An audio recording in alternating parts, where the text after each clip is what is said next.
Top 5 time. And today I came across a bunch of stuff online where some people have found their old collections of the Tiger LCD handheld games. So let's do top 5 Tiger handheld games. Yeah.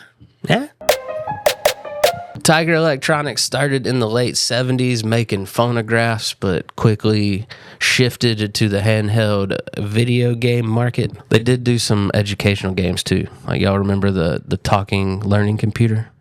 I used to put that in my big wheels and pretend like I had one of those cars that talked to you. God, I miss being a kid. But their handheld games hit most big franchises, and then the ones that weren't after a big franchise were just way more fun than they had any business being. Like, y'all remember bowling?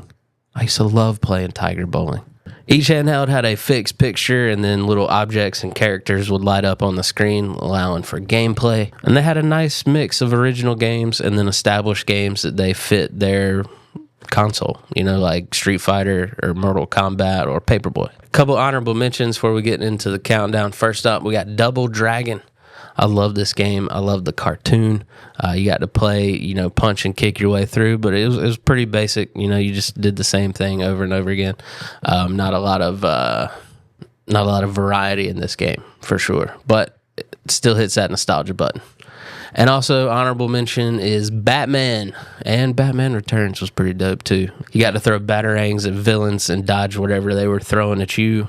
So it mainly was just like a get out of the way type game. But anything Batman related in the late 80s and early 90s had your boy's attention. So getting into the countdown, at number 5, it is Aladdin. Now, this was one of those fun games where they offered 4 different levels, and you got to do something different each level. The first one, you had to escape some guards. Like, you had to meet the guard and then step back and throw apples at them. And then you had to pick up stuff and off the ground. It's fantastic. Not a big Disney fan, but all bets are off when it comes to Aladdin. Loved Aladdin, and the Lion King. The Lion King game was pretty dope too. But I didn't have the Lion King game. I had the Aladdin game, so I played it a lot more.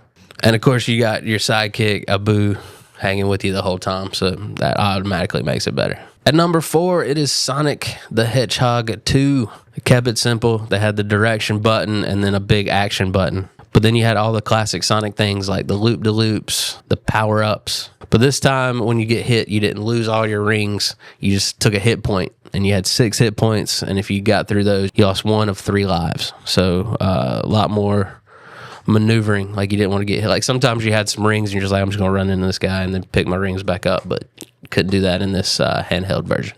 At number 3, it is the Power Rangers. The 90s had to always be about the Power Rangers. You got to fight Putties, you got to fight Goldar, you got to fight Pudgy Pig, you got to play him as their favorite Ranger or as the Megazord. Like, that was dope. It was just enough of a challenge to keep you occupied. Don't you miss attention spans? I sure do. At number 2, it is electronic baseball.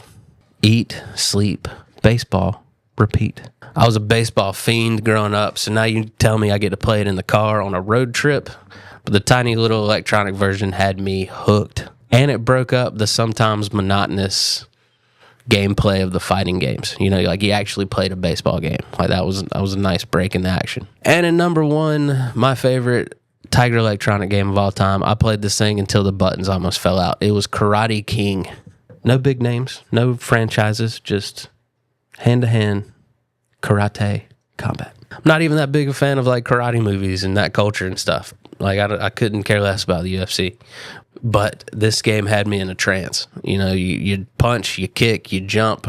It was a tournament, so it leveled up, and it just felt oddly satisfying, like Super Punch-Out, when you finally got past that level that you've been on for a while. And a little added touch, the buttons were reversed. So your direction was actually your right hand, and your kicking, punching was in your left. So little brain exercise too, you know what I mean? Helped you, little hand-eye coordination, I don't know, I'm just throwing out words here. Maybe it helped, but it was different. That's my top 5 Tiger handheld games. There's hundreds of them out there, so please let me know in the comments which ones you played growing up, which ones you might still have around.